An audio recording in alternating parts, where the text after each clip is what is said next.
latest in college esports from the students that play.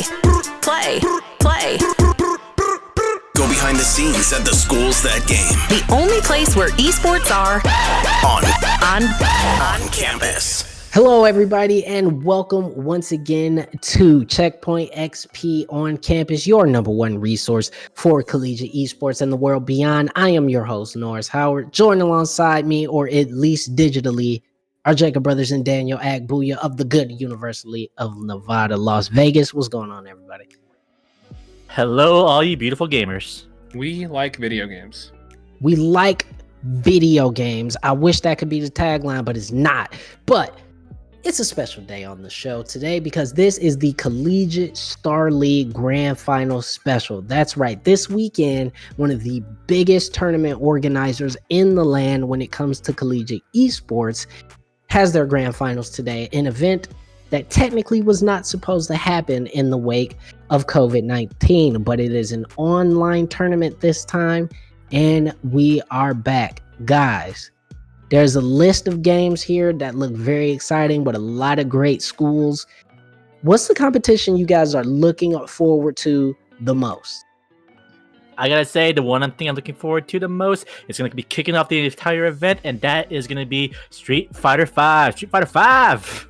Yeah, I mean, it's been a real long time since we had video, like fighting games, like good fighting game tourneys, because we'll see. Netcode is a thing. You might still be waiting. Yes, that might be true, but we can only hope for the best. Because if this works, then that gives me hope for Evo. But I am not holding my breath. Here's the thing.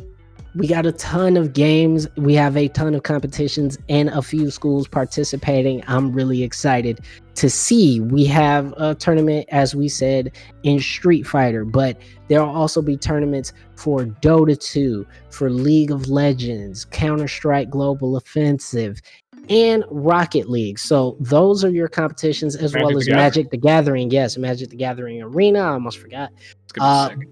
But those are going to be some great competitions and some great schools involved. Guys, it's not often we get a big collegiate event to really coalesce around in terms of a grand final. There's not a lot that happens in terms of organization, but this really does feel like there's something special to it. There's some grandeur to this, doesn't it? It really does. It's kind of great timing because, school's out now, so what better way to kind of kick in summer with a big old collegiate tournament? Yeah, I think it's really cool how games that aren't as popular get their collegiate spotlight, because there's always going to be collegiate teams for Counter-Strike, for League, for Dota, for like the big ones, Rocket League. But then you're like, there's collegiate Magic the Gathering? Like, there's collegiate Street Fighter? And so for those to like get like a spotlight is sick. Yeah, no, I totally agree. And, the thing that I really love about how the tournament is set up is that it's not going to take all day to consume one of them. And that's really a big issue I kind of always had with even some of the pro esports out there, is that, I'm not sure if I want to watch a, 6-hour stream. But if I'm watching it split in half between Street Fighter and Magic the Gathering, then okay, I may tune in for the whole thing simply because I know there's going to be a shift. It's like when they had must-see TV in the 90s, you know what I mean? Where it's like, yeah, I don't want to watch 2 hours of Urkel, but I'll watch the stuff that comes after it because I like Urkel so much. So I'm really excited to see what's going on with CSL. But I definitely got to ask you guys, these online tournaments are popping up, and Evo, as we said, is moving online.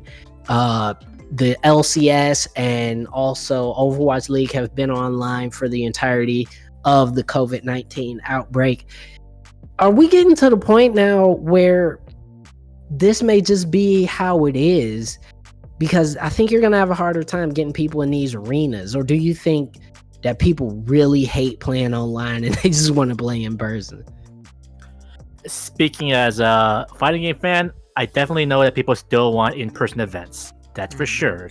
That's never going to change. But it really, really depends on these companies. Like, can they provide excellent netcode? Then they have the incentive to keep things online. if anything, they'll make the in-person events much more grander because they'll happen a lot less often. Yeah, it definitely won't be in 2020, but like in 2021, like even when I played Mario Kart at the Vegas Esports Arena, like the most fun part of it was being on the stage with people watching.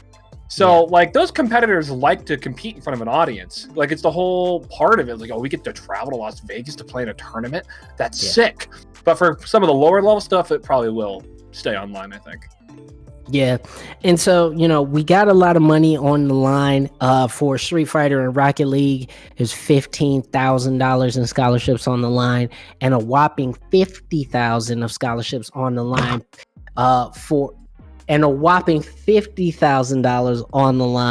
for League of Legends and all the rest of the games, the team games.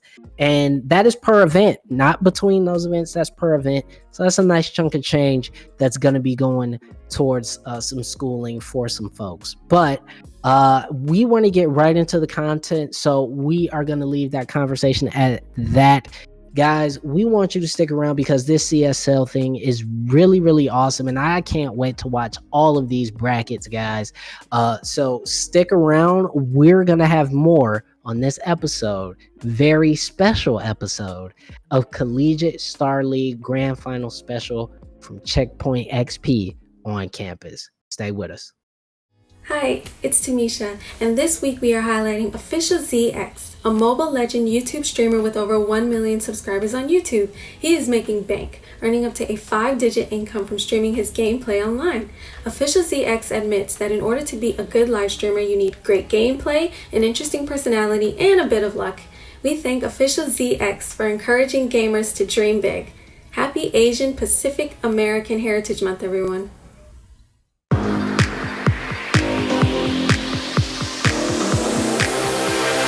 Hey, it's Weird Beard from Checkpoint XP reminding you to make it blue. Help say thank you to our heroes on the front lines of the COVID-19 pandemic. Whether you're streaming, drawing, singing, cooking, or anything else, showcase your talents and hashtag Light It Blue. You can find more information at our website, checkpointxp.com.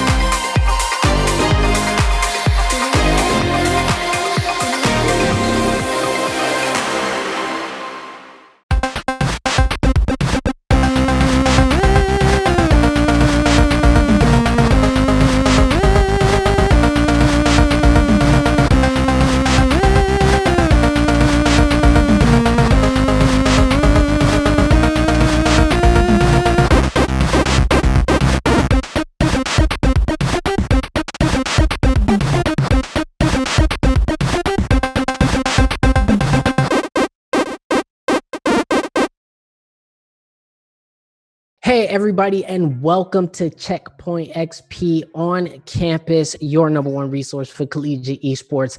Right now, we are in the midst of our CSL Grand Finals special. Those Grand Finals are literally coming up, guys, in a matter of moments. So make sure that you stick around for that and check it out over at the CSL, that's C Star League. Make sure you guys check out all the competition going on their Twitch channel. It's going to be a great day. But because of this awesome event, we are bringing in Neil Duffy. He is the CCO, that's Chief Commercial Officer of Collegiate StarLeague and World Gaming. So, Neil, thank you so much for joining us on the show.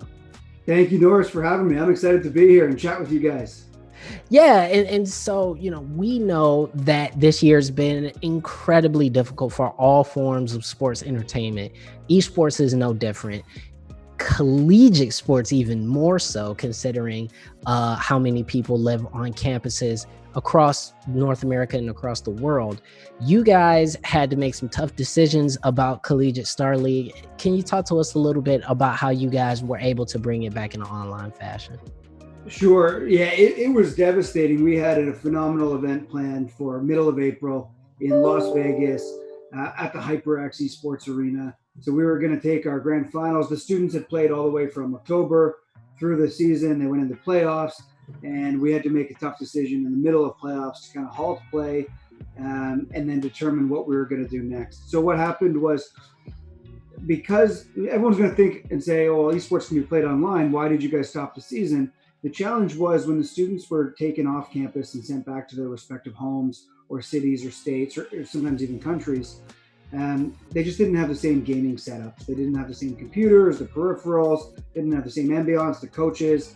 So we had to make a call based on the competitive integrity of the league. We got some big money on the line. We got, $215,000 up for grabs in our grand finals.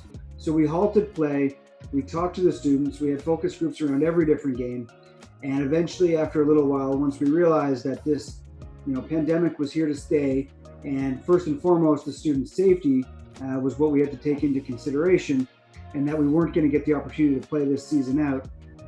We went back to them. We talked to them about whether they felt comfortable playing, got all of the responses back that they did, and that they understood that the integrity of the game was going to be across the board. Trying to work their way around the ivy. Arenas or their labs or in their setups, and they were all going to be playing from home. And then we proceeded to play. So now we've got down to our finalists, and we're going to host. We've brought our grand finals back this weekend, completely online this time. So no live event. We've got great casters. We've got great hosts, and yeah, and so it's really cool to see this event come back. I'm excited to see this event come back, albeit even if it is an online event. I'm happy to see it here because the students and those collegiate athletes have put in a lot of work over the course of the semester to get to this point. Now, obviously, with the decision to go to an online format, you guys initially announced that it may not even happen, that there was a postponement while you guys figure things out. What was sort of the reaction from the students and the participating schools when you guys eventually did announce that it was coming back online? Everybody was fired up. As soon as they knew that it was coming back, it gives them a reason to play. One thing I'll say is sports, and as an extension of that, esports is really the lifeblood of competition. And people live and breathe and rally behind competition. So I think everyone felt deflated. I think everyone felt, anxious, and everyone was, a little bit, uneasy about what's going on in the world. And stuff like sports and esports can really rally people together. And now when you look at some of the teams we've got, UT Dallas, University of Washington, University of Toronto, University of Chicago, there's so many schools that are participating, and now it gives those student bodies, those athletes, those coaches, those administrators, it gives them a purpose. And you're hoping to be crowned a national champion. You're hoping to go to the playoffs, and then the season gets cut short. And everybody, once it happened, said, great move, CSL. We appreciate it. We were committed to paying out the scholarships no matter what, because those students had earned that. But it was just a matter of if we were going to be able to actually play through the season and become a national champion. And we were thankful to be able to do that. We're here with Neil Duffy, the CCO of Collegiate StarLeague and World Gaming Network as well. But one thing I definitely want to ask you is that CSL and collegiate esports really continues to grow throughout North America, especially. I've even been seeing a lot more collegiate esports coming out of places like Spain and France. And so seeing collegiate esports grow even more as, professional esports continues to grow. You guys have been doing this already for quite a while. What has it been like seeing Collegiate StarLeague, not just as a brand, but collegiate esports grow to where it is now, and to even see what the potential in the next few years could be? Well, we love it. And for us to be involved now, this is our 11th season. We're about to culminate our 11th season this weekend. And we're about to award over $1 million in our lifetime. So $215,000 this weekend, and that'll bring us up over the $1 million mark. So that makes me really happy to be able to give back to the community and give back to student gamers to that level. That's huge. I think it's really interesting because video gaming on campus has been prevalent for a long time. And I know when I was in school, I went to school in 2004 to 2009. Everybody was playing games, but it was more so guys like, one of my guys down the hall would organize a Madden tournament. Everyone puts your money in and you go play, and then at the end of it, that's it. And maybe you're the best on your floor, maybe you're the best on your dorm, maybe you're even the best on your campus. But what we were able to do is really galvanize the community. Start with 25 schools, grow to 50, grow to 100, to 200, to 400, 800. Now we're on over 1,800 campuses with competitive students playing, in the Star League and in the Open League. The Star League is for those people that are super competitive, those varsity level teams. And the Open League is for people that are just looking to come and have a social experience Maybe it's a fun LAN tournament. Maybe it's a junior varsity program. Maybe it's just you get to play with people and engage in a different way than going out to frat parties or going out to bars. Because what I find that we are, as much as we're a competitive league and tournament operator, we're also really a community. And that's really the only thing that matters at the end of the day is how do you bring together that community? How do you find like-minded people who are going to meet their best friend, meet their future husband or wife, or just meet some people that they get along with and have a great collegiate experience, whether it's 1 year, 2 years, 3 years, or 4 years. And that's what I'm most proud about CSL is our 75,000 community members strong. Are some of the we've made some lifelong friendships with those people, and I've made friendships with these people that have lasted 4 or 5 or 6 years now. Awesome. And if you have any words for the competitors this weekend, Neil, as the face of CSL right now, what would you have to say to everybody competing over this weekend? I would say this is your opportunity to go out and compete for a national championship. If anybody watched the Jordan documentary, The Last Dance, you see that competitive spirit of that guy. And I hope that these student gamers are channeling that and they bring that to their gameplay, whether it be on Saturday or Sunday. Because at the end of the day, you can walk away and you can do other really cool things with your life. But if you win a national championship, no one can ever take that away from you. There's a lot of money on the line, which means a lot to a lot of people, especially during these challenging times. But the thing that when you're 50, 60, 70, 80 years old, if you're a national champion and you can look back and be really one of those first people to ever win a championship from a collegiate esports will be there in 80 years. I promise you that. And if you can compete for any of these schools, Robert Morris or UC Santa Cruz, Columbia College, University of Illinois, Urbana-Champaign, all of these different areas, Akron, one of the best Rocket League schools in the country. These guys are going head to head, mano a mano, to win that ring. Go chase it, leave everything you've got on the floor, whatever the analogy is you want to use, go get that championship. Awesome. Neil Duffy from Collegiate StarLeague, thank you so much for joining us. And for those who may not know, who are just listening to this or maybe are just getting to know Collegiate StarLeague, where can they find all the information? Come check us out, cstarleague.com, but most importantly, come check us out this weekend, twitch.tv/cstarleague. It wouldn't have been possible without some great sponsors, TikTok, GameStop, Twitch Student, those guys are the best. HyperX has been phenomenal to us. There's so many great partners that we've got. eFuse, if you haven't checked out those guys, go make a profile with them. All of these people coming together from big brands to small brands to startups to come together to grow collegiate esports. We're in this together. We're trying to build something that's going to last a lot longer than all of us. We'll even be working and in this space. And this is early days still. Come check us out this weekend. We're going to have some great prizes. We're going to have a lot of fun. And we're going to see the next generation of esports superstars. Thank you so much, Neil, for joining us. And we are going to have a lot more coming up on Checkpoint XP on campus. This is our CSL Grand Finals special. Hi there, it's Destiny, a new member of Checkpoint XP on campus. And today I have some Collegiate StarLeague trivia for you. You have 10 seconds to answer. Are you ready? CSL set up the foundation of collegiate esports, being the first of its kind to establish a competition in North America. In what year did CSL host its first competition? Was it A, 2007, B, 2009, C, 2000, or D, 2013? You have 10 seconds to answer, starting now.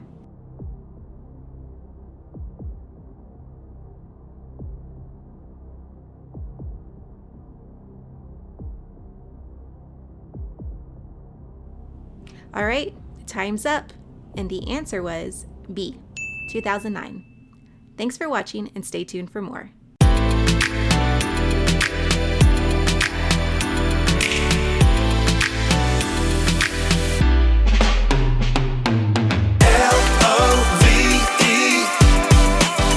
What you get from me, RESPECT. Of course that comes naturally, and I'll be whatever you need me to be. It starts with true love.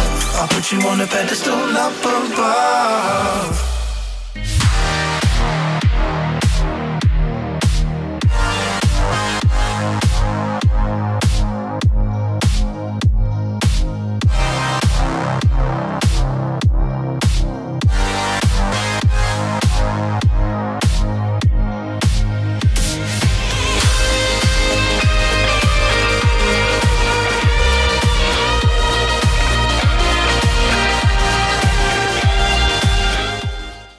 Welcome to Checkpoint XP On Campus, your number one resource for collegiate esports in the world beyond. Your host, Norris Howard here. And we have a very, very special guest. As soon as you hear his voice, you don't know who we got in. We brought in Reforgg to talk a little bit about the CSL Magic the Gathering tournament to go on. The biggest card tournaments for the collegiate space going on right now. And it's going down this weekend at the Collegiate StarLeague Grand Finals. Reforgg, thank you so much for joining us on the show today.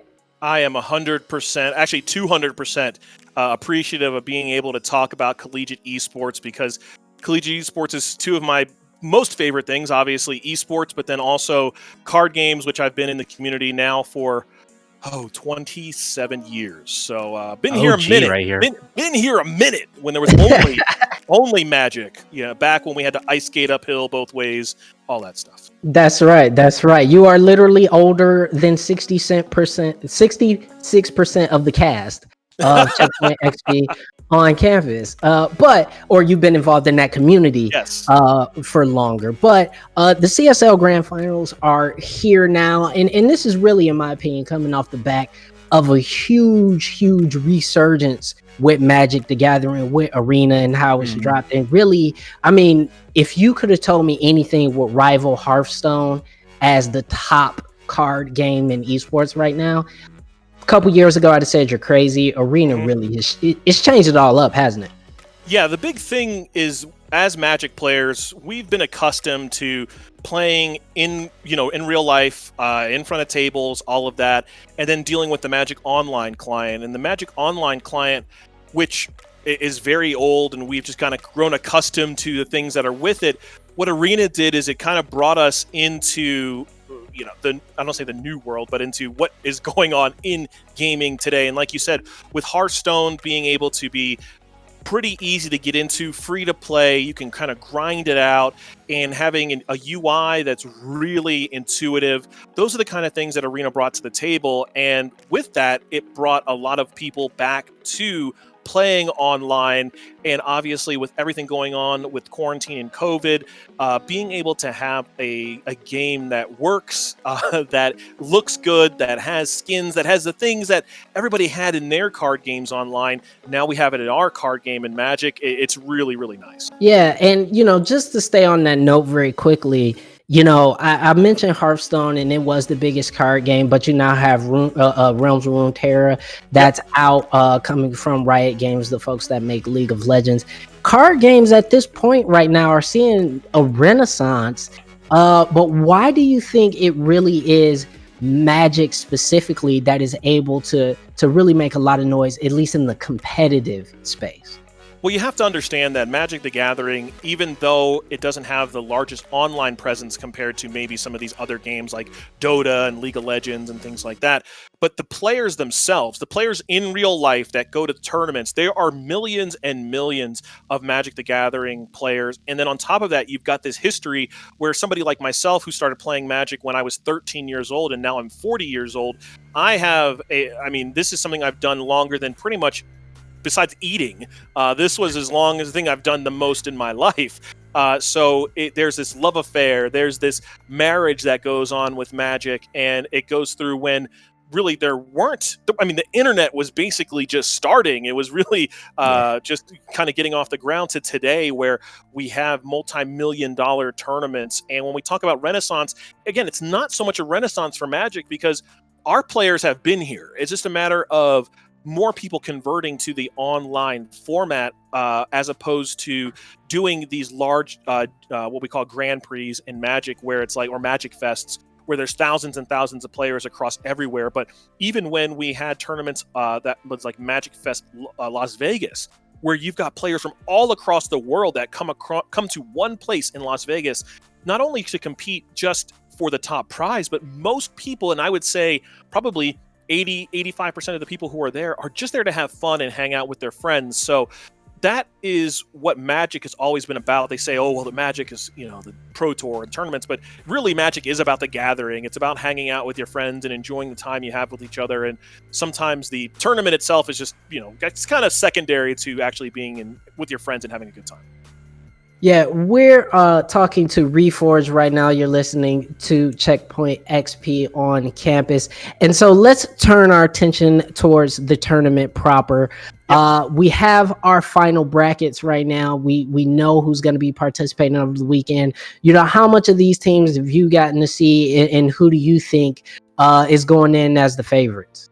So when it comes to the Magic the Gathering broadcast, I have covered every single week since the beginning of the semester. So I am pretty familiar with all of the teams. And and I hate it saying like, oh, well, there's no favorite and things like that. But the issue here is when we've gotten to this point of the tournament, this is the Collegiate StarLeague Grand Finals. These teams have played tons of Magic, and not just competitive Magic for CSL. They're playing Magic for fun. They're grinding the ladder. They're trying to hit Mythic. They're watching all of the outlets to see what are the best decks. And the thing about this format is you don't have to have 3 different decks. Your team can literally break the format, come with 3 of the same decks, and as long as you guys know the decks in and out, you can do well. And I would expect that both of these teams are going to be looking at the meta, and we do have to kind of worry that Wizards of the Coast may ban some cards. You know, there could be emergency bans, there could be changes with companions and things like that. But there are very, very popular decks that are out there, but they also could be holding on to some spice for this Grand Finals, because even though the CSL Grand Finals are going to be online, we still are going to crown a national champion, and there's not many people in the world who can say that they are, you know, world champion, or excuse me, collegiate champions. They just don't exist. I mean, we just don't have that format except for Collegiate StarLeague. I was happy to do it last year with Fortnite, and then this year we were going to be doing it with Magic the Gathering. But saying that you're the national champions is going to have some weight. So I would expect both of these teams to be working with pros to be able to come up with the best deck and be able to surprise us all and take home that crown. Okay, you hit on a couple things that I desperately need to ask you about. Yes. So right out the gate, I need you to walk me through, how does a match even work? Because like when I look at Goat Nappers, I see there's like 4 people that have played, and then when I look at Lawn Darts, there's like 1 person that has played, from what it says. So how does that work? So it sounds like there might not be updated all the way, but the way it works for these tournaments is you have 2 teams of 3. And the idea is each team member will play against 1 team member from the other team, and it's best 2 out of 3. Now, once you finish your best 2 out of 3, it's whoever wins the first team to win 2 matches of the 3 matches. So if I'm going, let's say I'm player A, I go against the other team's player A and I win. Well, now in our other 2 matches, we only have to win 1 of those 2 to win the match. And that's how it's gone on all season. And the other thing about this team competition is you can work with each other. Now, I don't mean that you can share cards or anything like that, but you can essentially, like, if you're all playing at the same time, or if you're playing differently, before you could like get together in the same room at your university and then all play your games together, so that when one person's playing, maybe the other 2 people are standing behind them and say, hey, no, maybe we shouldn't do that, or maybe we should sideboard this way. This, you know, I'm assuming they'll probably be on Discord or something like that now, but you can work with each other to help each other, make sure you do the right moves. So I don't know if they're all going to be playing at the same time during the Grand Finals, or if it's like we're going to do match 1, then match 2, then match 3. But if they are playing at the same time, then it does become a little bit more difficult to help your teammate. But if they do it separately, then it would be kind of like 3-headed giant, where you've got yourself and then your 2 teammates behind you helping. But one of the things about this, when you play all at the same time, there is I want to say a metagame to that. So like, if the middle board person is playing a real aggro deck and they need to be able to help both of their teammates to the side, maybe their decision making is a little bit easier, or their decision trees aren't as deep, so then they can say, okay, I'm going to do this move and now I can turn and help my opponent, or help my teammate here, I can help my teammate there. Or maybe, you know, the person in the middle, or maybe the people on the other sides of them don't need as much help. There's a lot of different ways to set up the teams, but online, usually it's not quite as intricate as when it's like in person, where you really have to deal with those kind of issues. Right. Now, unfortunately, we're gonna have to cut it there. And I know Jacob is looking at me with an eye of scorn and disappointment. Fierce right now, you scorn and disappointment, because we want to talk a little bit more about Magic. But Unfortunately, we got to stop it there. So we want to thank Reforgg for coming in and sharing his expertise and teaching us a little bit about Magic, because it's something you guys should definitely be checking out. Not only if you're a Magic fan, but if you're new to card games and online esport card games. Right now, Magic is one of the easiest to get into, and it has that legacy. You know somebody who has played Magic before and probably Ask your older plays. sibling, yeah. Yeah, your parents. Ask your parents, your older sibling, ask them, but they've played. But we want to thank Reforgg for coming in and sharing his expertise with us. And we would love to have you back anytime Magic is going on. We would love to have you back on the show.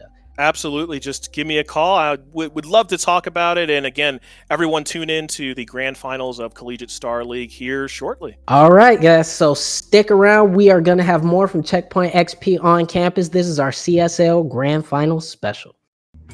Hey there, everyone. Dominic here. I'm one of the new members at Checkpoint XP on campus. Are you ready for some more CSL trivia? The 2020 CSL Grand Finals are bigger than ever, but the tournament had humble beginnings. What was the game that was featured in the inaugural CSL tournament? Is it A, StarCraft 2, B, StarCraft Brood War, C, League of Legends, or D, Counter-Strike Source? You have 10 seconds to answer, starting now.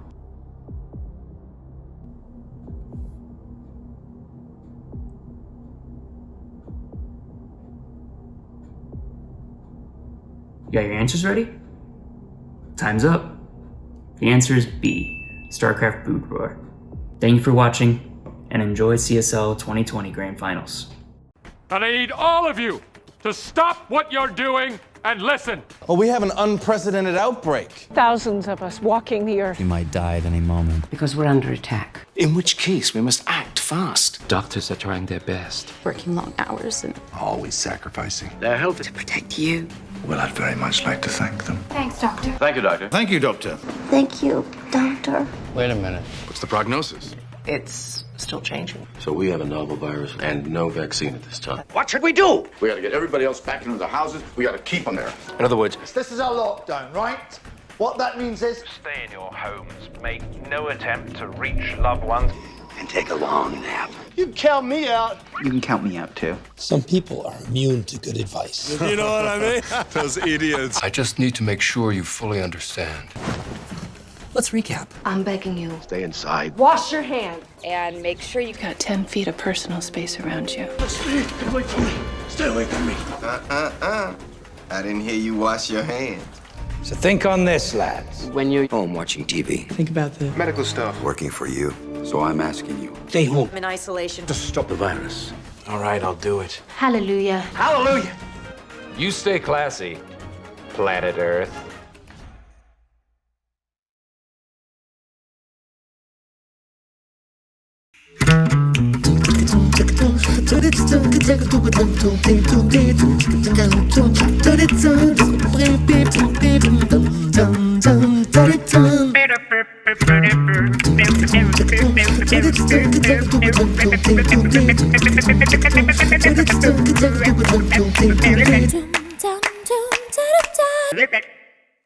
Welcome to Checkpoint XP on campus, your number one resource for collegiate esports and the world beyond. Your host, Norris Howard, here with two very special guests here on our CSL preview show.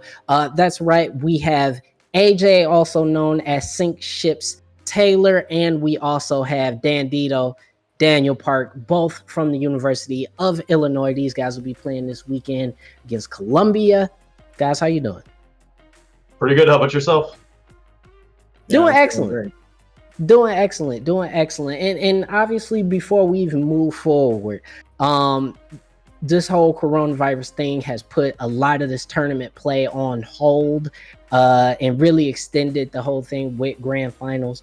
When you guys heard that grand finals was going to be back on, because initially it had been postponed, were you guys excited to hear that you were going to be participating? Yeah, so I think from the team standpoint of side, we were excited in the way that we definitely wanted to continue competing in general. We definitely think that we have a really clear shot in order to at least be, number one or number two. It was kind of what we had always thought since, we even entered into playoffs in general. It was just kind of unlucky and unfortunate that with everything kind of going on, that when we saw this and we were like, oh, like this sucks, but obviously there's nothing that we can do about it, but we're glad that Grand Finals is going to be happening because we, the goal in general was always to beat Columbia College, right? So now we're at that point. So that's where I think that we're kind of at. Yeah, and speaking of, sort of that fire with you guys between you and Columbia, that's something that, we're beginning to see a little bit in collegiate esports in particular, where these sort of organic rivalries are starting to build simply because you're playing a few teams in a row, or you're playing them in the same bracket, or your academy team is playing their academy team, and so these things start to pop up. What is it about Columbia that you guys feel like you really just want to beat them specifically? I mean, they're known as a powerhouse team, right? Every single team, when you're thinking about collegiate esports, you're always thinking, oh, the top teams, you got Maryville, you got CC. And even before I even joined the collegiate esports scene, around Riot's client, things of that sort, I would always see Maryville, CC. I would sometimes see Illinois too. So I was like, oh, CC seems like the team to beat. Yeah, that's really cool coming from you guys, because I'm a big fan of rivalries. I'm in Southeast Michigan, so I'm all about Michigan, Ohio State all day long. But seeing that come to the collegiate esports realm in a lot of ways that hasn't even necessarily been built up in pro esports, are you guys excited to see those powerhouse teams emerge and hope to be one of those powerhouse teams? I think it's a difficult question because a lot of the stuff definitely relies on collegiate administrations. People can be in talk.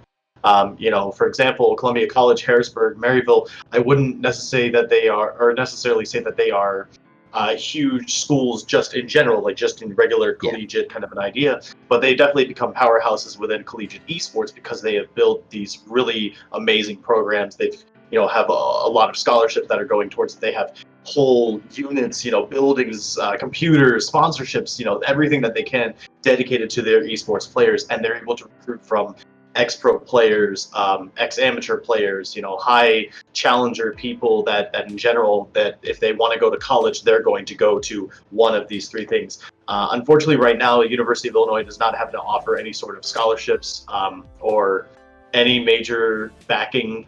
We have just this year started acquiring a space that we could be able to use as a rent, necessarily between our other teams. So like Overwatch, Rainbow Siege, or Rocket League, all those other ones basically are in this same space. And so, it's nice that we finally have kind of a space, but you don't have it privately just to your League of Legends or just to your Overwatch or just to your other things. You have to kind of share these things around. And so we're starting to slowly get some sort of university support. I don't think that scholarship's going to be on the cusp of it for quite some time, unfortunately. But that's always the major goal, is that if we can get our players to be funded in some way, shape, or form, I think that'll be really cool. So. Yeah, you're listening to Checkpoint XP on Campus, your #1 resource for collegiate esports. I am right now talking to Sink Ships and Dan Dito. They're both coming from the League of Legends side of the University of Illinois. And, I want to get back to you guys as a team and sort of the lead up to this weekend. With such a long break between matches and things being put on hold, how do you guys stay sharp in preparation for this upcoming event? I mean, it's just a lot of solo queue grind and a lot of scrims. I know it's a little bit more difficult trying to find scrims. I know Sync has been trying really hard to find scrims, but with a lot of tournaments ending and Corona going around, a lot of players just don't have the good internet. They don't have the right setup. So it's really hard to find scrims, but somehow we're able to find some. So thanks to Sync for that. He's finding us some good practice and we're just getting some work in. Yeah. And I really love hearing that, because we talked to a lot of schools here on the show, and one of the main things they've been saying is that, finding scrims is incredibly difficult, not because teams aren't willing, but simply because the ping is just too terrible. And it's just really difficult to get, everybody on at least a similar quality setup. So I really feel your pain on that. But moving forward about this weekend, I know you guys are confident. I know you're rolling through. What do you guys think you need to do effectively in order to win out and get the championship? I think we've been talking about this quite a lot, honestly. It's really difficult to prepare for Columbia. They have, very well-rounded players. They're all, if not have been and or are challenger right now. Most of them are just not playing due to the same reasons. And in general, it's like, you can't, there's not really I would say a major weakness. It's not like you look at these players and you go, oh, okay, X players really, the kind of their lower standpoint. Let's see if we can try to do that. Or, oh, okay, this player is really good on only these 2 champions, so let's see if we can ban these and kind of prep around that. It's like, you look at that lineup and it literally is a star-studded lineup, at least in terms of, us as the underdogs. We're already an academy team. We're already, down technically 0-1 because they get a 1-game advantage from coming up from upper finals. It's like the chips unfortunately are very much stacked against us. And so I think the biggest thing is that it's really going to come down to how exactly we play draft. Is that if we can just pick for our comfort, pick for things that we happen to know, things that we think that they're going to go for, and try to plan out as much as we possibly can, and then overall just try to get them slipping on some way, shape, or form. I think that's our biggest and best shot, but it's going to be really hard to have a draft difference in 3 games overall. So we'll see. Yeah, definitely. And from what I hear about you guys, because you guys play a lot of games, and unfortunately some of them are off stream, but I think because of this tournament, and I hope because of this tournament, you guys get a lot more shine, because from what I hear, you guys are excellent. And I personally can't wait to watch you guys and root for you during the grand finals. So again, we want to thank our guests, Dan Dito and Sync Ships from the University of Illinois. If there is a word to all of the alumni out there, what would you say to them? And what would you say to the world of CSL at large? I mean, I would just want to thank everyone who's been watching our stream, supporting Illinois. I know there's a Illini Esports Discord. We've been getting a lot of support through that. I know a lot of my friends too are just tuning in on streams, watching us play, cheering us on, hoping that we win, and hopefully we do bring back the win. Excellent. Where can we find you guys on social media? Yeah, so my Twitter is at @ISyncShips, and that's sync as in like you're syncing things up together. So SYNC ships, and then Dan. Instagram @BDanielPark, Twitter @DanditoNA. That's all I got. That's good enough. So we are happy that you guys could join us. Good luck this weekend, and we hope all the best for you. Thanks again. Thank you. We're going to have more in our CSL special right before the grand finals, so stick around. We got more coming up. We got some picks coming from a very special guest for every single bracket in the tournament. Stick around. It's going to be a great time.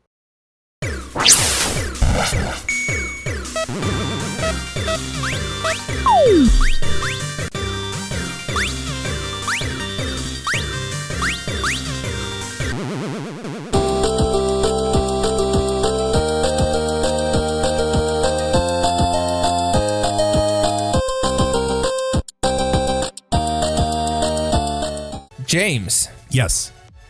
Big shot. Big shot. I'll take whatever the opposite of you. We'll settle this right here. Okay. You're gonna do opposite of whatever I say? Yep. So big shot I think is energy drink. I'll take the other. No, that's It is a an Final RPG Fantasy attack. I still lose. Yes. How is this happening? You know what? Callie's gonna be a good sport and down it along with you. Ready? 3, 2, 1. Suck it! Oh no! As makes me want to vomit. It really gets out. Oh, it's bad. Yeah, it's bad finish. Hey, what's up? It's Weird Beard from CheckpointXP On Campus. You don't ever get to see my face because I'm sitting back just typing away and editing all the episodes for you. But today, I am bringing you the Nostradagmus of Collegiate Picks. Is she going to be able to pick all of the winners? Who am I talking about? Tomo the dog! Look at you, Tomo. Ready for action. She's going to be picking the winners of the CSL Grand Finals. What will she do? Wag her tail! So here's what's going to go down. We are going to set out different treats for a dog and possibly a cat if I can wrangle one of those up to be able to determine who the CSL Grand Finals champions are going to be. Each of those treats are going to represent a different college that's going to be competing in a different esport at these CSL Grand Finals this weekend. However, the only real results that you need to know are the ones picked by a dog. Who's going to be our Grand Finals champion? Let's find out. For our first match, UCSC versus UCF in Counter-Strike Go. Who will be our champion? Let's find out. 3, 2, 1, go! UCSC is the winner! The winner! It's the winner! Next up, you have to decide between CC or Illinois for League of Legends. Who's gonna win? All right, Tomo, it's time. Either CC or Illinois. No. There he goes. CC or Illinois. Ready? 3, 2, 1, go! Go get it, Tomo! Go get it! Who's gonna win? CC's our winner! Ah! Oh, and maybe a close match with Illinois too. We don't know. We're still deciding. In the final pick of the day, we've brought in a pinch picker. We've got Bug the Cat. She's going to be choosing between UIC and Toronto. UIC and Toronto for the Dota 2 Championship. Are we ready, Bug? Yeah, okay, let's get some chicken. 3, 2, 1, go. Go get the chicken. Toronto is our winner! Oh, yeah? Okay. She's confident in that pick. We appreciate you hanging out with us. It's been weird for Checkpoint XP. Remember, if you like all the content that you're seeing here, give us a follow, subscribe, like whatever platform you're on. I don't know, because we're everywhere. We're covering all the collegiate esports all across the country. It's Checkpoint XP, baby.